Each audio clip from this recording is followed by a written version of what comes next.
but allow me to mention a few critical ones. First, the IMF approval will unlock foreign direct investments into the country to strengthen productivity. For example, as a result of our qualification for this IMF program, several development partners have already lined up a number of financial facilities that will boost the supply of foreign exchange in our banks. This includes the World Bank's $60 million trade finance facility that will assist domestic banks to support importation of strategic commodities like fertilizer, pharmaceuticals, and industrial raw materials. It also includes the World Bank's $217 million package in response to the fiscal reforms we have implemented, one-third of which will be made available immediately. It also includes $250 million from the World Bank for the agricultural commercialization project, which I'll be launching tomorrow, from which $30 million has been set aside for the procurement and distribution of maize to address the threat of hunger that is looming over several parts of the country. It also includes our ability to meet all the requirements for 70 million euros in budget support from the European Union, $30 million in budget support from the African Development Bank, and $6 million in support from the International Fund for Agricultural Development. These injections of foreign investment from our partners over the next 4 months will greatly enhance our foreign exchange reserves position and provide the macroeconomic stability needed for economic and business growth. Apart from the injection of liquidity into our system, the ECF signals to private sector international investors that Malawi is back on track with being an investment-friendly economy whose economic and financial reforms have met the strictest international standards. It is these investments that will power our plans to ramp up production in agriculture, tourism, and mining in line with our ATM strategy, which includes scaling up the development of mega farms for exports, reorganizing and monetizing our minerals for reinvestment, and creating friendly conditions for ecotourism. Additionally, many of you who run your own businesses and whose operations have been hampered by acute foreign forex shortages can look forward to better and busier days for your business ahead, because the cornerstone of a strong economy is a strong private sector.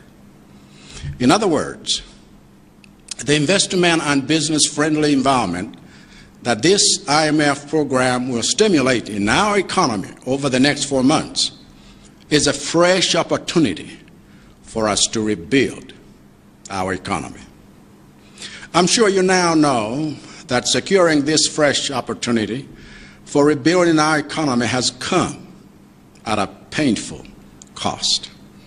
It has come at a painful cost of enacting reforms in the management of our economy, our financial institutions, and our historic debt.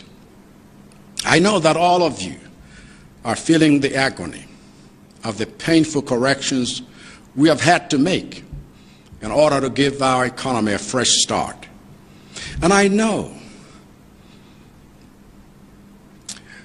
that in making such, you need to know that I have not made these painful corrections lightly.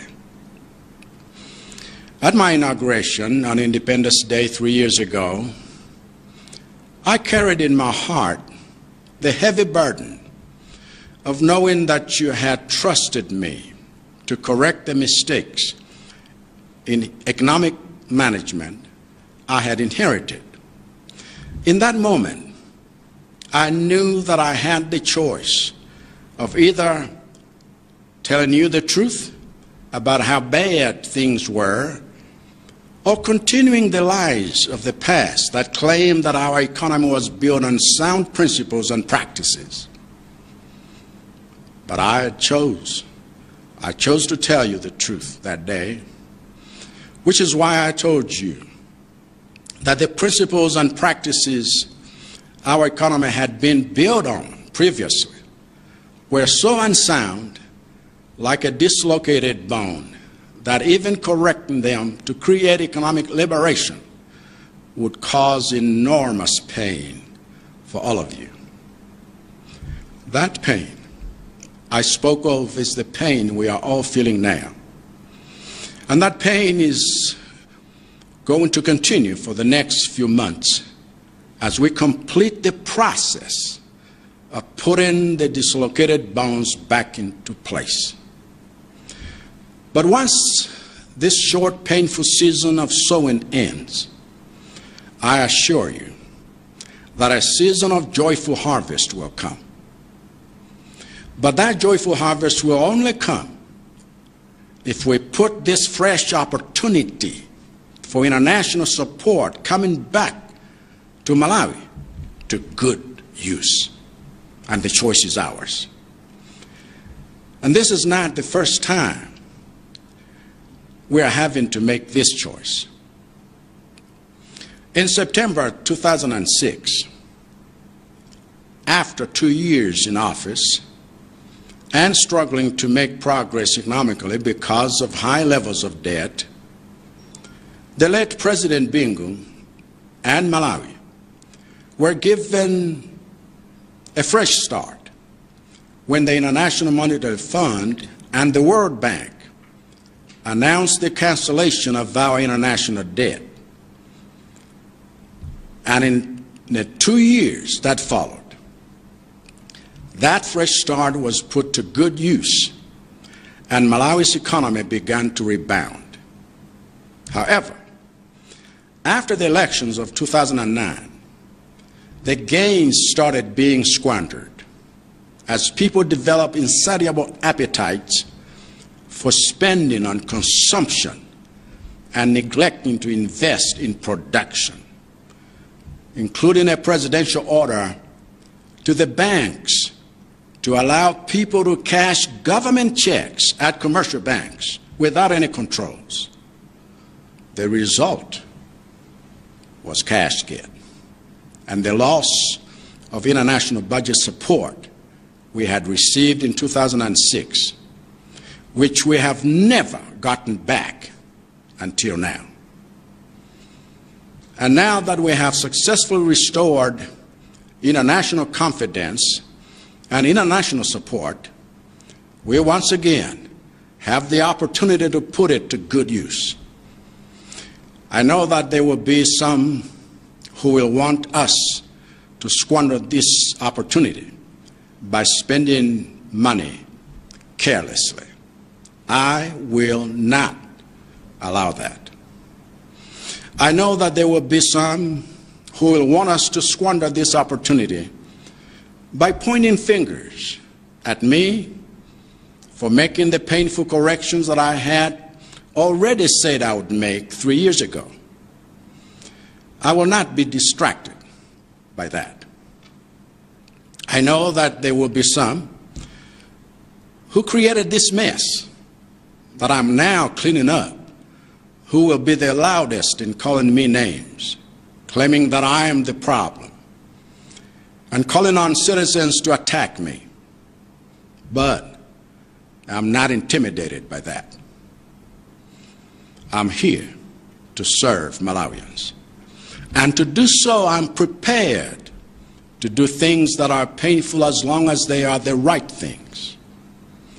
The most painful thing by far has been the recent devaluation of our currency to correct the false value of the kwacha based on nothing and rebuild true value in the kwacha based on production of exports. I know that this decision has caused a lot of pain, and I know that all of us now have to make big adjustments in spending so that we can prioritize those areas that are most productive and stay the course until our economy becomes productive and profitable again. In making those painful adjustments, I myself have to lead by example. This is why, effective immediately, all of my international trips between now and the end of the fiscal year, beginning with my trip to COP28 at the end of this month, are canceled. By extension, I'm putting a freeze on all public-funded international trips for all public officers at all levels, including those in parastatus, until the end of the financial year in March. In fact, all cabinet members currently abroad on public-funded trips must return to Malawi with immediate effect. Any travel deemed absolutely necessary by anyone during that period must be submitted to my office for my personal authorization. Secondly, I order that all fuel entitlements for cabinet ministers, principal secretaries, directors, and all members of senior management of public institutions should be cut in half with immediate effect. Thirdly, until further notice, I order the Secretary, the President, and Cabinet to circulate to all public institutions a criteria for local trainings and local travel that will be acceptable, as well as a cap on how much of their budgets can be spent on allowances for such trainings and trips. By doing this, I am effectively ending the practice of draining public coffers to spend on allowances for useless activities. Fourthly, I have directed the Minister of Finance and Economic Affairs to include provisions in the upcoming mid-year budget review for cushioning small to medium enterprises so that we can protect the jobs that they create. Fifthly, I have ordered the Minister of Finance to also include in that mid-year budget review provisions for a reasonable wage increase for civil servants. In the meantime, I have also directed him to review the pay-as-you-earn income tax and incorporate a reduced percentage in the new budget he presents to Parliament in a few months so that workers whose income have lost value in the devaluation are helped with a lower tax burden. In the meantime, to protect Malawians from the predatory behaviors of those who want to exploit consumers in the wake of the devaluation, I have tasked the Ministers of Finance and Trade to work together with the Competition and Fair Trading Commission to investigate all price increases for any sign of unfair business practices and to give me a weekly report on the culprits we need to hold accountable for raising prices in violation of the law. Similarly, I have ordered the Secretary, the President, and Cabinet to see to it that the recent hiking of the price of water by water boards is absorbed by the operating costs of those boards for now and not placed on Malawian consumers. Most importantly, the savings we will make from these and other spending cuts will go towards the procurement of food and fertilizer to ensure that no Malawian family in any district is left without food in the next 4 months while we plant our fields. Lastly, as for those who are in positions of leadership and who know that they are responsible for creating the mess we are in. All I can say to them is that I will deal with you soon enough. God bless you all, and God bless Malawi. Amalawi azanga. Ola lapitalo, a board ya International Monetary Fund avomereza kuti tikhale nawo ndalama zimene zikhoza kuperekedwa kwa ife mwachikwerete kuti tikhoza kukhala nazo zimenezi ndi zinthu zimene takhala tili kulankhulana nawo zaka ziwiri zapitazi. Chifukwa cha zimenezi ndiye kuti tikhala ndi ndalama 174 million za American dollars mzaka zinayi zikubwerazi. Komanso abale bathu amene amatithandiza pa chitukuko ativomereza kuti mu budget yathu ayikemo ndalama. Zinthu zimenezi sizinachitikepo zaka 10 zonse zapitazi chifukwa kudali cashgate komanso kunali kusendetsa bwino nkhani ya chuma maboma apitawo. Ukoma kwake kwa programu imeneyi tsopano ndingokambapo zinthu zingapo zofunikira. Choyamba nchakuti zimene achita IMF potivomereza ife zithandizira kuti zitsegule khomo tsopano kuti anthu ofuna kuti athandize pa zinthu za phindu mdziko muno achiruke. Mwachitsanzo chifukwa choti ativomereza programu imeneyi ndiye kuti azathu otithandizira pa ntchito ya chitukuko andandika kale zinthu zingapo zofuna kuti zithandizire kuti tikhale ndi ndalama zakunja m'mabanki athu. Zimenezi zili kutanthauza kuti $60 million zothandizira trade finance kuti zithandize mabanki akuno kuti zikuthandizeni inu amene mukuitanisa zinthu zakunja monga fereleza, mankhwala mzipatala komanso zipangizo zoti muyambire ma factory kunoku kapena muchitire ma factory kunoku ndalamazo zipezeke. Zikonjezeranso ndalama zochokera ku World Bank zokwanira $217 million. Ni mpukutu umenewu kapena phukusi lakuti lithandizire chifukwa baona kuti ifeyo tikuyendesa zinthu zathu zachuma potsatira malangizo ndi ndondomeko ya makono ya kukonzanso zinthu. Ndipo gawo lachitatu la ndalama zimenezo apereka mwamsangamsanga pompanopa. Komanso zikutanthauza kuti ndalama zokwanira $250 million kuchokeranso ku World Bank kuti zithandizire project ya kuti ulimi ukhale malonda weniweni. Project imene ndikupita mama wali ukatsegulira ni project imene ithandizike kwambiri. Tikhalanso ndi $30 million zimene zayikidwa pambali kuti zokhazo tingopezera chimanga, tigulire chimanga kuti njala ilipoyi mdziko mwathu madera wena isakhalepo. Komanso pakhale mmene zachitikiramo ndiye kuti takwaniritsa zonse zofunikira zimene a European Union afuna kutipatsa €70 million mu budget support. Komanso $30 million kuthandiziranso budget yomweyo kuchokera ku African Development Bank. Ndi $6 million kuthandizira budget yomweyo kuchokera ku International Fund for Agricultural Development.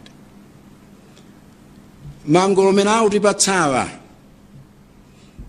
nzothandiza kuti kapena zotanthauza kuti pa miyezi inayi yobwerayi tikhala ndi ndalama zakunja zokwanira kuti tsopano nkhani ya zachuma ikhale bata ndi kuti tikhoza kuthandiziranso kuti tsopano mabizinesi ndi zochitika zofuna kuti zipindulire dziko lino ziyambike mwazenzene.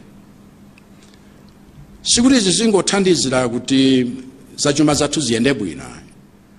Koma zikuthandauzanso kuti zimene achita International Monetary Fund vatseguliranso chitseko kuti wena wonse ofuna kuti ayikize chuma chawo kuno kuti chithandize kubweretsa phindu ku zimene ife tikuchita chifukwa chakuti tutsatira ndondomeko zatsopanozi zimene ndondomeko zokhwima kwambiri koma taonetsa kuti tikhozadi anthu oterewa ayamba kubwera tsopano ni mapulani abwino komanso masuka kuti atithandizire kuti zaulimi zipite patsogolo komanso zochereza alendo kapena kukopa alendo zipite patsogolo ngakhalenso za migodi zipiteso patsogolo mtundu wonse kunena kuti zichadakhala ukambazi zonena kuti tithandize pa ulimi kukopa alendo komanso migodi anthu atithandiza ndiye kuti ma mega farm ukambazi kunena kuti ma estate akulu minda ikulu kuti tizitumiza zinthu kunja atithandiza komanso zitithandizira kuti tione kuti migodi yonse tinayo kuno tionetse kuti mtengo wake ngwa mtundu wanji kuti zimenezo zitithandizire kupeza chuma chotukulira dziko lino kufika pena pake komanso zitithandize kuti malo osiyanasiyana okongola amene anthu amawasimba kunja konseku kuti alakalaka atabwera udzawaona tikozekerenso zimenezo ndiye kuti mabizinesi wonse tsopano apita patsogolo komanso zonse zochitika zimene inu mwalephera kumachita chifukwa chakuti ndalama zakunja zakhala zovuta kwambiri kuti muzipeze panopa angokozekerani kuti mukhala otanganidwa kwambiri chifukwa zinthu zimenezi zitithandizira tsopano kuti mupite patsogolo makamaka ino amene muli mabizinesi wanu osiyanasiyana kapena titere popera mphongo m'mawu ena ndiye kuti chimene chilipochi chitithandizira tsopano kuti wonse akhoza kudziwa mdziko lonse lapansi kuti ku Malawi kuno mwayi ulipo tsopano kuti mukhoza kufika momasuka chifukwa ngakhale programu ya IMF ithandizira kuwapatsa chilimbikitso kuti zinthu zili kukonzekadi ku Malawi ndipo miyezi inayi yobwerayi tithandizira tsopano zonsezi kuti timange maziko okwanira ndi wolimba azachuma zathu nikudziwa koma kuti tipeze mwayi umenewu mwayi wakuti tikhoza kuyambanso ndi kumanganso nkhani ya zachuma dziko lathu pakhala mtengo wake umene talipira mtengo wopweteka ndi mtengo wopweteka umene takhala tili kutsatira kuti zonse zofunika polongosola zachuma zitheke wopweteka kuti ngakhale mabungwe amene amatiyang'anira kapena amene alipo mdziko muno oyang'ana zachuma amve kuwawa komanso zakhala zopweteka chifukwa chakuti takhala ndi ngongole imene imalipo samsingo ndikudziwa kuti zimenezi aliyense akumva nazo kupweteka ndipo ni zopwetekadi chifukwa dziko lathu lakhala lili pampanipani komatu zachitikazi nkutipatsa kuti mwayi tikhale oti tayambanso kwatsopano ndikuti kuti tikhale ndi mwayi woyamba kwatsopanoko talipira mtengo waukulu koma kumbukani kuti nthawi imene ndimalandira mphamvu zolamulira pa tsiku la independence kati mukumbuka zaka zitatu zapitazo nthawi imeneyo ndinali ndi katundu mu mtima mwangamo katundu wolemera chifukwa ndimadziwa kuti mwandikhulupirira kuti ndikonza zolakika zonse zimene zakhalapo mkayendetsedwe ka zachuma la dziko lathu zimene ndazilowa tsopano ndikuzivomera ngati zanga pa nthawi imeneyo ndadziwa kuti ndili chisankho choti ndikuwuzeni choonadi monga mmene zinthu zilalili ndi mmene zinthu zilili kuyipa kwake kapena ndinene mabodza wonena kuti zonse zili bwino ndipo zonse zili kuyenda tayale kulingana ndi zimene maboma enawo amafuna zizikhalira. Koma nthawi imeneyo ndasankha kuti kuli bwino nene choona. Chifukwa ndanena kuti pakhale zinthu zochitika ndi zinthu zimene tiyenera kumangapo zonse zochitika za chuma kwathu kuno zimene zipweteke. Ndapereka chitsanzo chakuti ukhala ngati fupa la thyoka, ndipo kuti fupa limene likonzeke pakufunika zinthu zochitika za ululu kwambiri kuti tikhalenso bwino. Ndakambapo zakuti kupweteka kumeneko kukhalapo zimene tikumva pali panozi. Tikumva kuwawa pali pano, ndipo likumva kuwawa miyezi ngapo yochepa imene ili kutsogoloko. Kufikira tsopano mafupa wonse akhala bwino, akhale m'malo mwake, tikhale anthu oti tikhoza kuyenda motsimikiza tsopano. Kuti ngakhale tikupita ndi kufesa koma tili kulira misozi, tikondwera nthawi yakututa chifukwa ili pafupi. Koma nthawi yokondwera yakututayi ibwera pokhapokha ifeyo tigwiritse ntchito zimene zachitika panozi moyenera.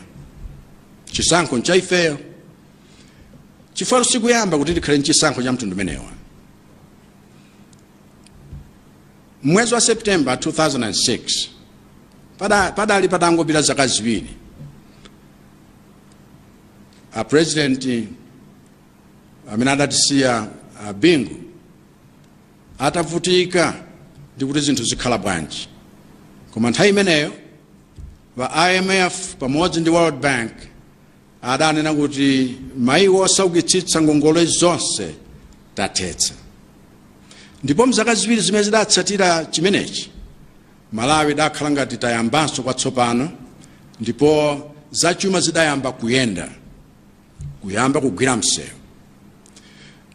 Koma atachitika masankho a 2009, zinthu zimene zidayamba bwino zija wena tsopano adayamba kuti aya tiye tigawane zinthu zimenezi, tiye tizidyako ndalamazi, m'malo mozipereka ku zinthu zakuti zitipatse phindu adayamba kudya kunyapula zonse. Angakhala president amene adachita kuperekanso lamulo lakuti wina aliyense mboma akhoza kutenga cheki chake mpaka na kupita ku banki ina iliyonseyo kumakapeza ndalama popandanso china choletsa. Chimenecho chimene chidayambitsa kashiketi ndi kuti anthu asatikhulupirirenso kuti azitithandiza pa budget yathu, chiwerengero cha chuma chathu, adaletseratu kuyambira nthawi imeneyo kufikira tsopano pamene afuna kuyamba.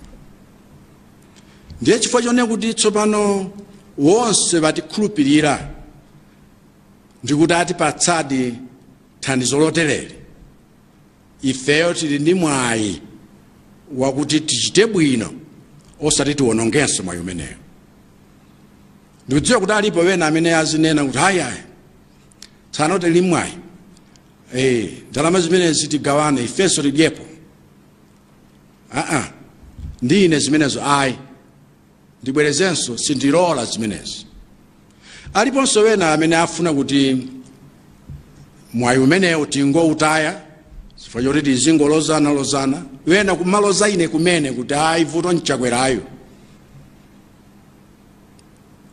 Koma ndakuwuzani zaka zitatu zapitazo kuti tikhala pa mavuto, koma mudziwe kuti ine zimenezo sindilolanso kuti zindichotsere maso anga pa masomphenya amene ndili nawo. Aliponso wena amene adayambitsa mavuto tili nawowa, mavuto amene tiluchotsawa, amene azikhala wolankhula koma mokweza ngati kugwiritsa ntchito vimkuza mawu vankhaninkhani kumene kuti ayi vuto ndiwe, komanso kumauza Malawi kuti Malawi amene tiye tithane naye. Munthu ngati ine sindiopsezedwa, ndili pano kuti nditumikire Malawi, and kuti ndichite zimenezi ndili wokonzeka kuchita zinthu zakuti nzopweteka koma ndili kudziwa kuti nzinthu zofunika ndipo nzinthu zimene zili zoyenera. Ndipo chimene chatipweteka koposa pali pano ndikuchepetsedwa mphamvu kwa ndalama yathu.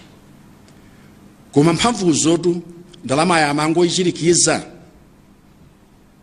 ndi mizati yoti idawola kale mchiswe, chifukwa sinali mphamvu yeniyeni koma mphamvu yongoyerekeza.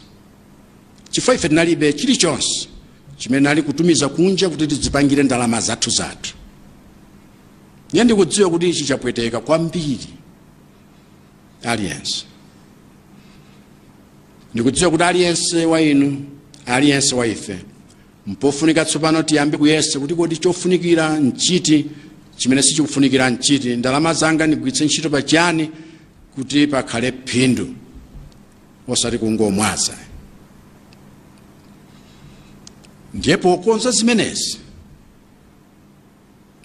ineyo ndifuna ndiperekenso chitsanzo